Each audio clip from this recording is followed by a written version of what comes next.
Could you see a scenario whereby NATO has this disunity of like higher spending countries versus the lower spending ones, which then the Kremlin can somehow exploit, or is that a little bit of a overextended fantasy? No is the answer. You see the E3, who are not Eastern European countries, Germany, the UK, and France, very strongly supporting Ukraine and leading the coalition of the willing, even though Germany doesn't want to put its forces on the ground. But it's the one that is going to spend more than probably all the other put together in terms of additional funding. It has committed to spending probably what will result in about €1 trillion more over the course of the next 5 to 10 years than would have been the case. And that is very substantial. This is the Global Gambit. How's it going, everyone? Welcome back to the Global Gambit podcast that looks at geopolitics, economics, international relations, and a particular emphasis on the war in Ukraine. Now, we've had a lot of guests to discuss the war and where it's going, what is happening, what isn't happening. And I'm quite bowled over to be saying that I'm introducing a phenomenal guest in the form of General David Petraeus, who is, well, he needs no introduction other than that, I can tell you for sure. But General, it's a pleasure to have you on the program. Thank you Good to very be much with for you, joining Pyotr. us. Yes, been a long time coming, and we have quite a array of questions. I'm looking forward to this. But I think, firstly, really, we've seen a lot of developments across all of the world, but it seems to be that when it comes to the war in Ukraine, there's always been a big misconception about Russia's military, its capabilities, what it can do, what it can't do. What do you think is the single biggest misconception the West still has? Well, I think the single biggest misconception is that Russian success is inevitable. I don't think that that is the case at all. In fact, I think that the recent decision by the EU to provide $105 billion equivalent in financial support for Ukraine, which will solve its fiscal and economic problems for the next couple of years, and very importantly, enable Ukraine to double the production of drones and to scale up the production of the Flamingo cruise missile Ukraine has developed in particular, which has a range much longer than the Tomahawk cruise missile the US has discussed. It's a 3,000-kilometer range and actually a larger warhead as well. And then the assistance that's been provided from European countries in particular, but also the US when it comes to shoring up Ukraine's air and ballistic missile defense systems, providing some of the interceptors and systems that Ukraine is not yet able to make itself. And so I think this is going to help Ukraine defend its airspace and also to, at the very least, slow the Russian advance, which has already been glacial and extraordinarily costly, noting that Russia has already had over 1.2 million killed and wounded. That's more than the United States sustained in all of World War II. And then also the pressure, the additional pressure likely on the Russian economy if the US congressional sanctions are approved, and Senator Graham said the White House had green lit those, added to the 19th round of EU sanctions, would really target the Russian military industrial ability, noting that Russia is also about to run out of money in its national welfare fund, which has enabled the continued production of military hardware and software and the like, and then also go after those who are sustaining the Russian war economy, those who are buying its oil and gas, and those who are providing the components to it. And if these actions are taken, Russian success is by no means inevitable.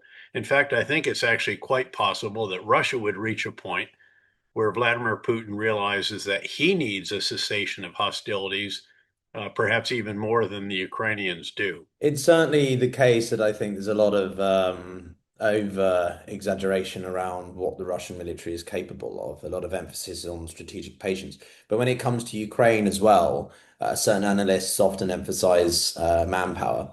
And despite the bravery that we've seen from the Ukrainian armed forces, the ingenuity, innovation around asymmetrical warfare, for example, why is it that Ukraine hasn't been able to turn more of these things into strategic breakthroughs, like we saw with the counteroffensive in August of 22? Well, first of all, I think the nature of the war in Ukraine has changed dramatically from the point where you mentioned, to which you referred, when Ukraine was able to counterattack very successfully um, in the fall of the first year of the war. But since then, lines have hardened very substantially.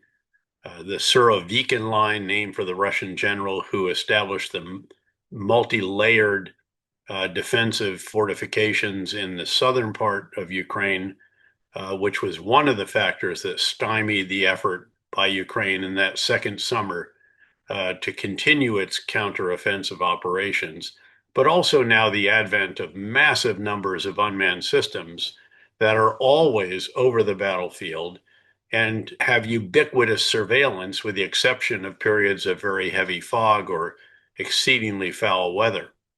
And that means that the front lines, such as there are now, and they're no longer clearly defined by trenches and uh, barbed wire, concertina wire, minefields, and all the rest of that. They're much more, again, combat outposts of elements, particularly on the Ukrainian side, because it's so lethal to be in the area of the front lines, if you will, the forward edge of the battlefield for each of those sides. I think it really is remarkable, actually, that Ukraine has turned its incredible innovation in air, ground, and maritime systems. And at the sea, I think this has translated into very substantial strategic achievements. Essentially, the Ukrainians, without a navy, have sunk over 35% of the Russian Black Sea fleet and forced the entire fleet to tie itself up inside a port as far from Ukraine as it can get in southeastern part of the Black Sea. Ukraine has also carried out some incredible operations on Russian soil through the air, including the one in which maybe $1 million or so worth of small Ukrainian drones secreted in the roofs of large transport vehicles were able to position themselves near strategic airfields of Russia's thousands of kilometers apart and destroy or damage some $5 to $7 billion worth of strategic aircraft. To be sure, again, on the front lines, they've largely hardened, and the gains, such as they are, have generally been on the side of the Russians, but these have been glacial. They've been quite incremental, and they have been incredibly costly for the Russians. So I think this innovation, but it's innovation on both sides, because the Russians have also uh, become quite innovative as well. They've also learned some very hard lessons, and they are presenting many more challenges for the Ukrainians. It's very much a back and forth between each side, trying to find some new capability or some new breakthrough that can enable them to do what it is that they want to do, whether on the ground, in the air, or at sea. To me, the characteristics around what we're seeing now on the Russian side is quite reflective of what we've seen in the Second World War, for example, where the Soviets did eventually begin to sort of catch up. There's always a bit of a delayed effect, but I find over time the Russians get into a little bit of a rhythm, they get into a momentum. And with that in mind, whilst obviously NATO and Trump and all the other elements, the disunity there, what do you think is going to be the single biggest factor that could shape the trajectory of the war in the next, I don't know, half a year? Because the things are very difficult to judge on the military front, the strategic, the diplomatic. I think it would be full implementation of what I described at the outset. So, not just the provision of $105 billion equivalent of money to Ukraine by the EU, not just the existing sanctions already imposed by the EU and imposed by the US, which went after Lukoil and Rosneft, of course, and a number of other Russian entities, but additional US sanctions, additional provision by the EU countries, European countries, really, in this case, and the UK and US, of air and ballistic missile defense capabilities, and then the further actions to go after the Russian war economy and those who enable it. I think those could together prove to be very significant, as could the increase in production of the Flamingo missile system that I described earlier. It is so significant in its capabilities, in its range, and the warhead size that it will prove to be very, very problematic for the Russians. Again, all of this together might constitute a bit of a game changer, perhaps enough to where the fragility of the Russian economy is exposed, the expenditure of the remaining money in the National Welfare Fund, but not for what national welfare, but for the military industrial complex. When that runs out, and as the casualties just continue to mount on the Russian side, one of their calculations is that the Russians can outsuffer the Ukrainians, the Europeans, and the Americans. And I don't think that that is true or will prove to be true if the US takes the actions that I think we should be taking together with our European partners. But to be a little bit more specific on this, do you not think it is completely impossible to say whether the Ukrainians can outlast the Russians because of the lack of unity in Europe, not just within NATO, but the whole of the EU? We've got Robert Fico in Slovakia, obviously Viktor Orban in Hungary, and a continued skepticism among certain countries around their willingness to meet their targets of NATO spending, for example. But there's no question that there are discordant voices. They don't tend to be the most important by any means. And that hasn't prevented the European Commission from agreeing on $105 billion equivalent of funding for Ukraine, which is very, very substantial. It is, but when you've got Donald Trump saying he's going to, I don't know, annex Greenland at this point, and I think, frankly, being incredibly insultive to the Danish, who 43 soldiers, which is, I think, about 7% of their population, if you put it in ratio to the size of the population. Uh, how does Europe manage this in the context of Ukraine? The 105 billion is a nice start, but for me, it's almost a bit of a disappointment because it was this whole idea of taking the frozen assets. And so to give them a loan is sort of a little bit of it's not quite the full extent that we're expecting. Oh, it's a zero interest loan that they don't have to repay until the Russians pay reparations. And sure, I'd like to have seen the $200 billion plus of frozen reserves used as collateral in some way for Euroclear bonds to Russia with the same term, collateral bonds to Ukraine on the same terms. But at the end of the day, $105 billion is a huge sum of money. And as I mentioned, it solves Ukraine's fiscal and economic problems for 2 years and enables them to scale up production of their drones very substantially. And these other issues, I think, at the end of the day, aren't going to detract from the effort to support Ukraine, noting that President Trump has gotten increasingly frustrated with Russia.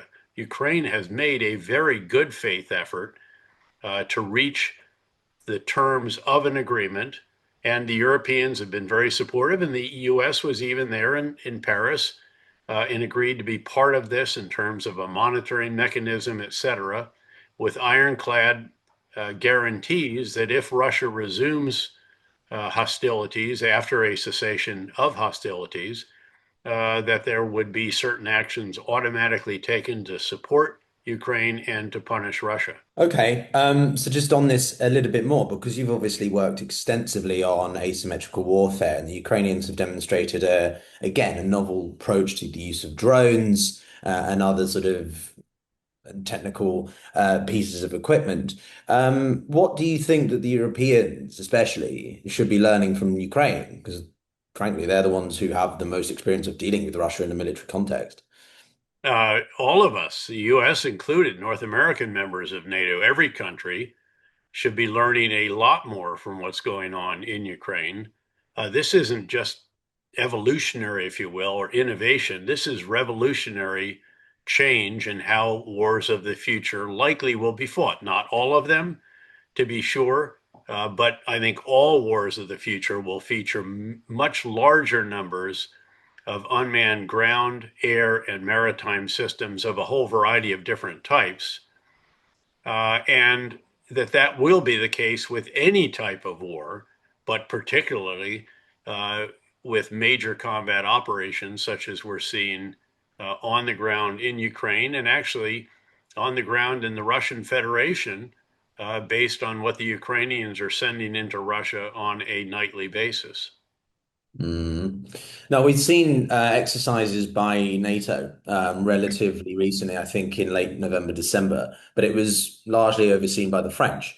And this was a sort of a demonstration of NATO minus the US or core elements of the US military infrastructure. Do you think that NATO has the capacity to handle Russia, for lack of a better word, without the US? It depends on what Russia does. And frankly, the real imperative that I think Europeans and North Americans recognize is the need to stop Russia in Ukraine. And if that's the case, they're not going to have much capacity for anything other than what they've been doing, which is periodically fly drones into the airspace of European countries, cut their oceanic communications cables, carry out the occasional assassination or effort to interfere in elections or with misinformation or disinformation and the rest of that. So it's really imperative, again, to stop Russia in Ukraine. If they were ever successful in Ukraine, Moldova absolutely would be next. And that country does not have the kind of capabilities to withstand Russian action. And then I think you start to worry about one or more of the Baltic states, in particular Lithuania, which has featured prominently in President Putin's diatribes in recent years. I think personally that after the original intent of sort of turning Ukraine into an equivalent of Belarus, that the Russians have been largely set on this idea of Novorossiya, the new Russia, that Catherine the Great sort of acquired, shall we say, and then that leads neatly into Moldova and Transnistria. But if Putin is conducting such provocations, as we saw a lot around the end of the summer, what does that say about his strategic thinking, about his frame of mind? Is it literally just he's lashing out, or is it because he is testing the defenses and he has deeper seated implications or things in mind? I think he's trying to threaten European countries. He'd like to scare them away from supporting Ukraine. He'd like to divide Europe as well. And particularly, of course, to drive a wedge between the European members of NATO and Ukraine. But I don't see that as having been successful. Certainly, there are major European concerns and inadequacies. The idea of the drone wall and the rest of this in the eastern front of NATO have a very long way to go in terms of operationalizing that concept. And as we're seeing in Ukraine, which arguably has the best counter drone capabilities in the world by far, and certainly those that are operational on a daily basis, this is seriously hard government work. Again, even Ukraine is struggling to knock down more than probably 70 to 80 or more percent of the drones that Russia sends at them on a nightly basis, and struggling to do the same against all of the missiles that are coming in as well.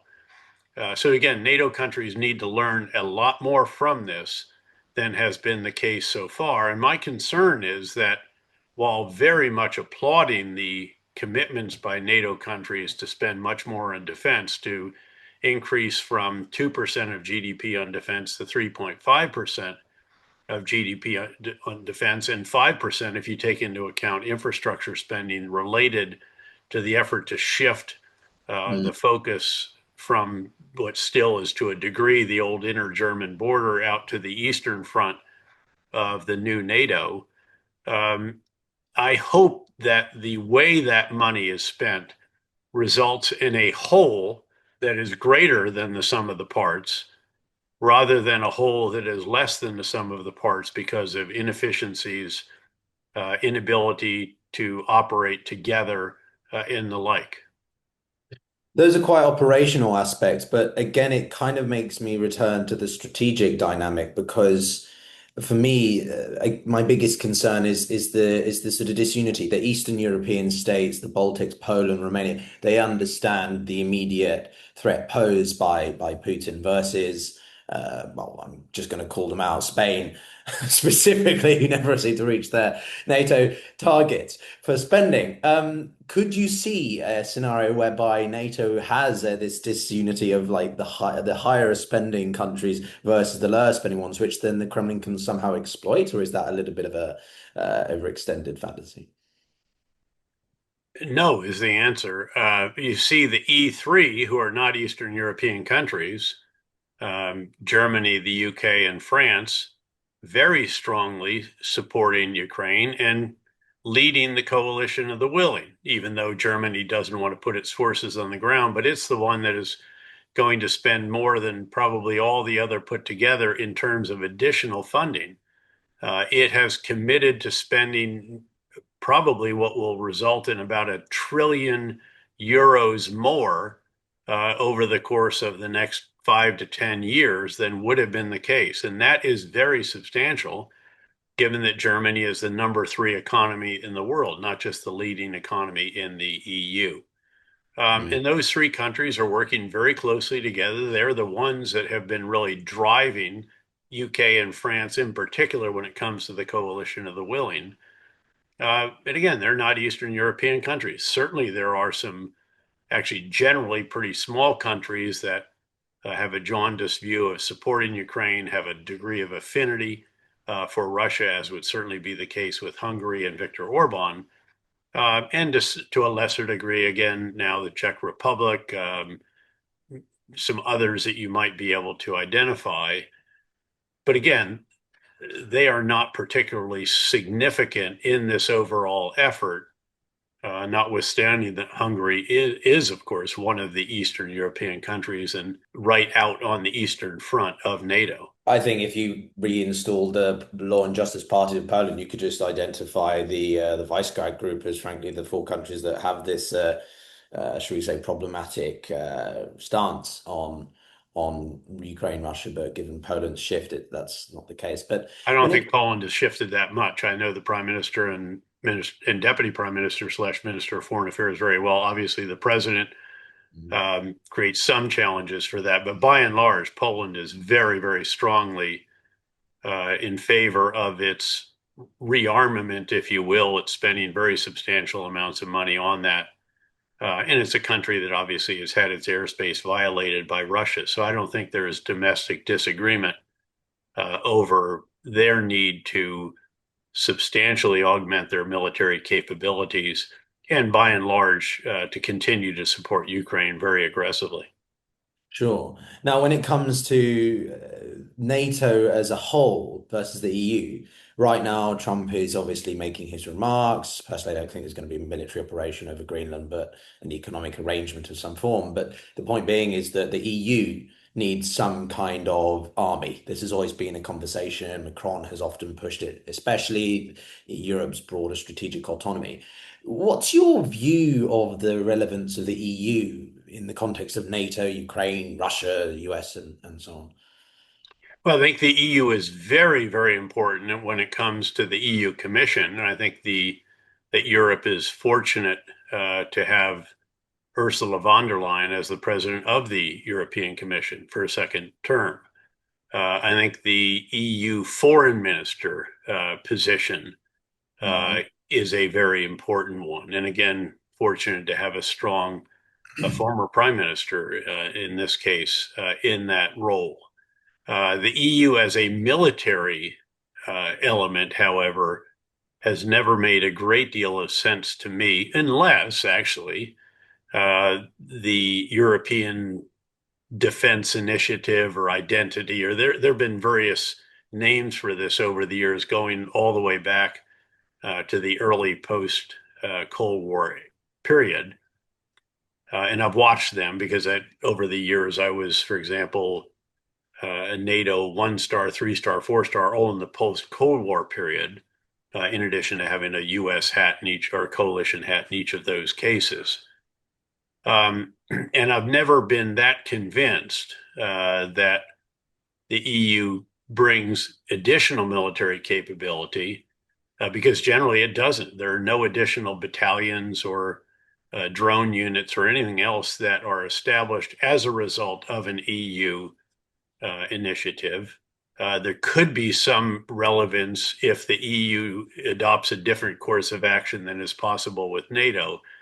That's generally not the case. So again, I'm a bit tepid on the idea of an EU military force when you already have NATO with all of the established force structure, command and control arrangements, all of the enablers, if you will, especially if the US is part of it. And the idea of having to have some separate European defense identity of some type, just using the same forces, doesn't seem to make a great deal of sense to me. That said, in a political sense, the EU Commission is very important, and the same, I think, with the diplomatic component of the European Commission as well. So is there a degree of interoperability that you could see, for example? Because I think Only unless it agrees already because of NATO. I mean, the EU is not going to bring greater interoperability, greater numbers, greater capabilities, greater anything, I don't think. What it does bring, though, is an extraordinarily important complementary capability to that of NATO, as has been exhibited with the EU economic sanctions imposed on Russia over many years, including now most recently the 19th round of those sanctions. And then, as I've underscored several times, the $105 billion equivalent most recently of economic support for Ukraine. From a purely military standpoint, Operation Absolute Resolve was amazing. No denial that no other country could conduct what the US did, but is it still not based on quite questionable pretenses? You can argue the legality of what has been done, and there are plenty of international legal experts that are arguing on both sides, by the way. I don't think there's a shred of argument for the legality of what President Putin has done to Ukraine.